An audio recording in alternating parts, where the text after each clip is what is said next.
Un trato de algodón. 1890. Rudyard Kipling. Un trato de algodón. Hace mucho, muchísimo tiempo, siendo Devadatta rey de Benares, escribí algunos relatos acerca de Strickland, de la policía del Punjab, el que se casó con la señorita Youghal, y acerca de Adán, hijo suyo.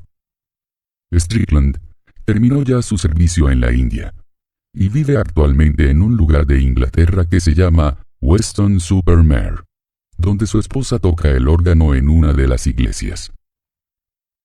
Muy de tarde en tarde, se traslada Strickland a la ciudad de Londres, y su esposa le obliga de cuando en cuando a que vaya a visitar a sus amigos. Fuera de esto, juega al golf y va en pos de los lebreles solo por bien parecer. Si el lector recuerda al niño aquel que contó una historieta al novelista Eustace Cleaver, recordará también que llegó con el tiempo a ser baronet, propietario de una enorme finca. Ha perdido un poco de prestigio debido a su cocina, pero no ha perdido nunca a sus amigos. Me he enterado de que una de las salas de su palacio está convertida en hospital para enfermos. En ella pasé yo una semana acompañado de 2 melancólicas enfermeras y de un especialista en silosis. En otra ocasión la encontré rebosante de muchachos, hijos todos de anglo-indios, a los que el niño había congregado para pasar las vacaciones, y que casi hicieron morir de dolor al encargado de cuidar la finca. Mi última visita resultó mejor. El niño me llamó por telégrafo, y yo caí en brazos de un amigo mío, el coronel A.L. Corcoran, lo que me quitó muchísimos años de encima. Ambos ensalzamos a Alá, que no había dado fin todavía a los deleites ni separado a los compañeros. Corcoran, una vez que me hubo explicado el sentimiento que se experimenta mandando un regimiento de infantería indígena en la frontera, me dijo: «Los Stricks llegan esta noche con su muchacho». «Me acuerdo de él. Es el muchachuelo que me dio base para escribir un relato», le contesté. «¿Está acaso en el servicio?»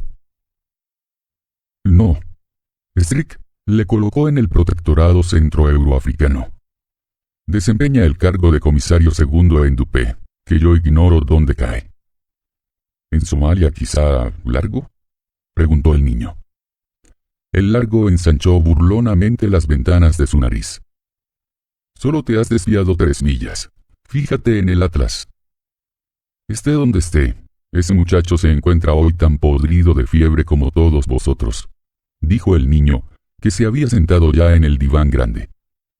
«Trae además en su compañía a un criado indígena. Largo, pórtate como un atleta y dile a Ibs que le aloje en los establos». «¿Por qué? ¿Es acaso un yao, como el individuo aquel que Wade trajo cuando tu mayordomo estaba con ataques?» El Largo visita con frecuencia al niño y ha visto unas cuantas cosas raras. «No, es un individuo que perteneció al viejo cuerpo de policías del Punjab cuando los mandaba Strickland, y según tengo entendido, un perfecto europeo». «Magnífico. Desde hace 3 meses no he hallado un punjabí. Y un punjabí del África Central tiene que resultar divertidísimo». Llegó a nuestros oídos el ruido del automóvil al detenerse delante del pórtico. La primera en entrar fue Agnes Strickland, a la que el niño adora sin disimular sus sentimientos. La verdad es que el niño adora, con la adoración plácida de un hombre gordo, a 8 astutas mujeres por lo menos, pero Agnes lo cuidó en cierta ocasión en que el niño tuvo un mal acceso de fiebre de Peshawar Sur. Y cuando ella está en la casa del niño, la casa le pertenece a ella más que a nadie. Ahora Agnes empezó a decir: «No enviaste suficientes alfombras, y quién sabe si Adán se ha resfriado. En el interior del coche hace calor. ¿Por qué le consentiste que viajase en la parte delantera?» «Porque lo quiso él», contestó Agnes con una sonrisa maternal.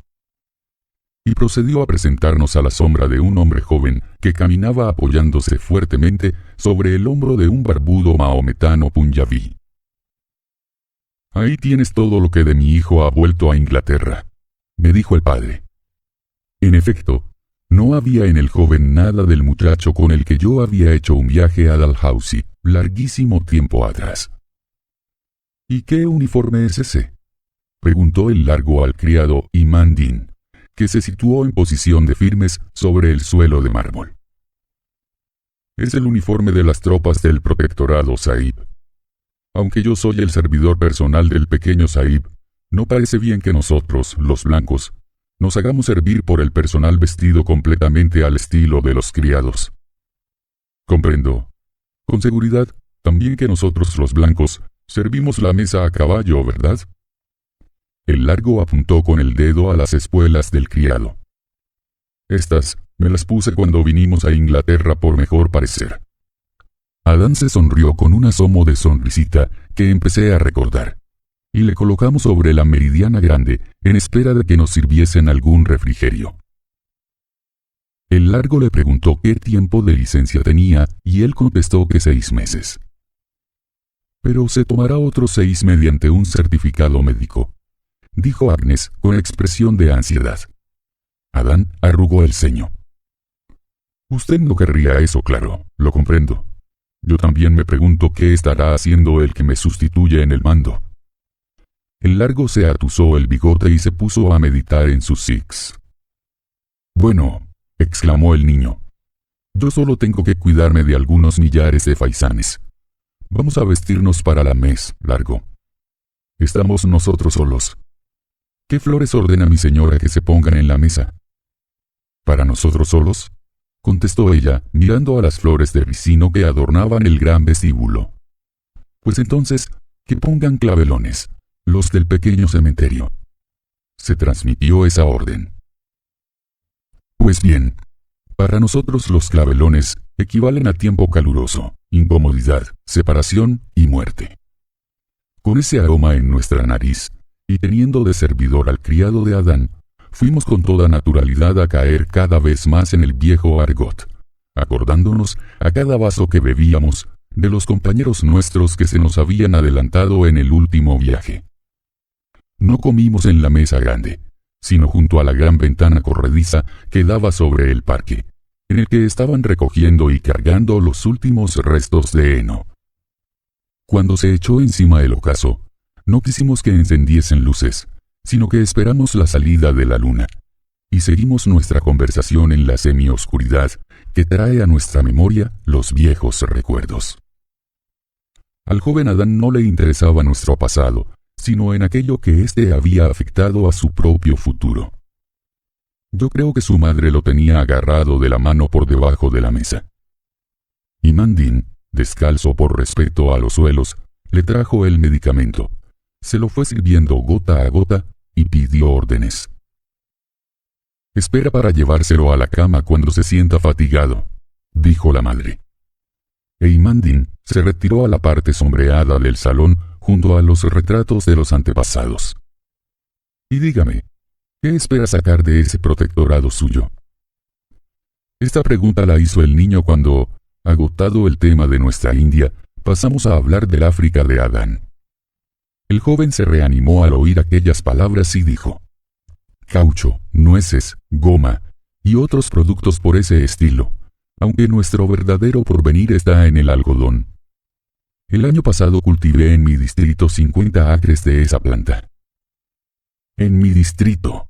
—exclamó el padre. —¿Lo oyes, mamaíta? Lo que digo es cierto. Me alegraría tener a mano una muestra para enseñársela.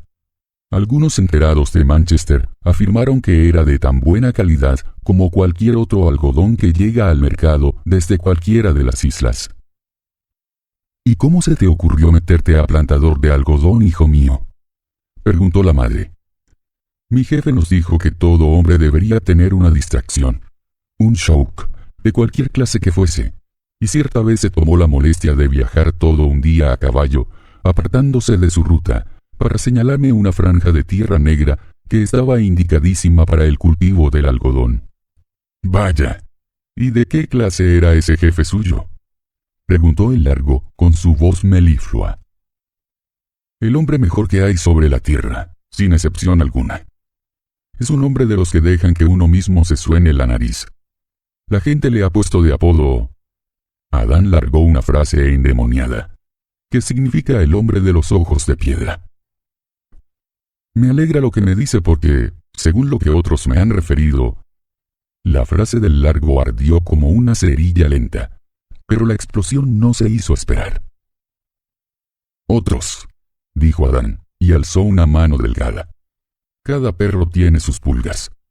Si usted les hace caso a esos otros, naturalmente que sí. La manera que tuvo el joven de sacudir su cabeza resultó tal y como yo le recordaba, entre los policías de su padre 20 años atrás. Y la mirada brillante de la madre fue como una llamada en la penumbra para que yo le rindiese adoración. Pegué un puntapié en la espinilla al largo. No debe uno burlarse del primer amor o del primer sentimiento de lealtad de un joven.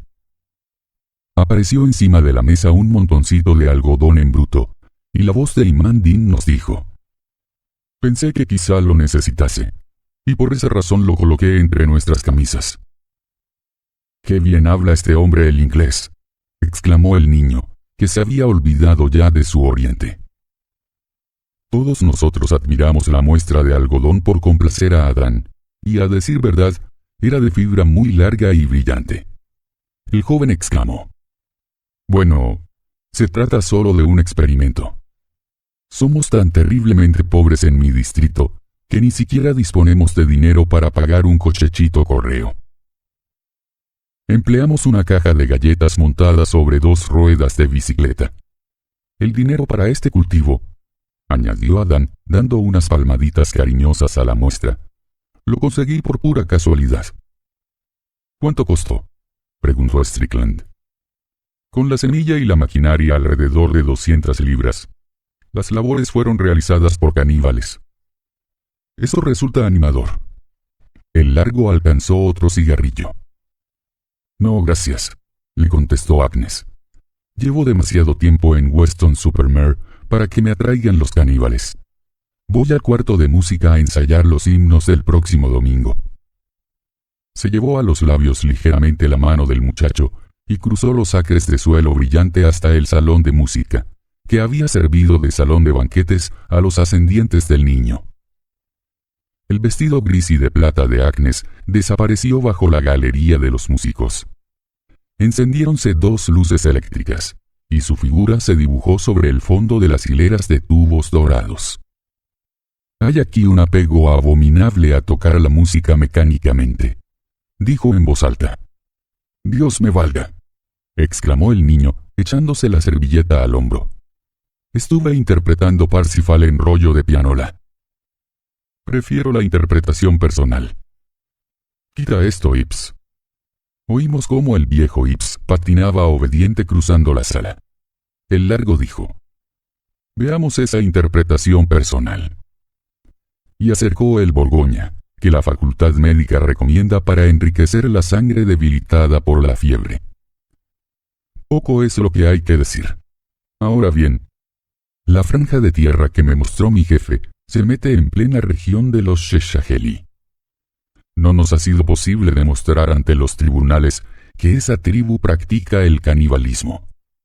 Pero yo creo que si un Sheshageli viene a ofrecernos 4 libras de pecho de mujer, con el tatuaje y todo, espetada sobre una hoja de llantén, es preciso no desayunarse sin haber pegado antes fuego a las aldeas», dijo el largo acabando la frase.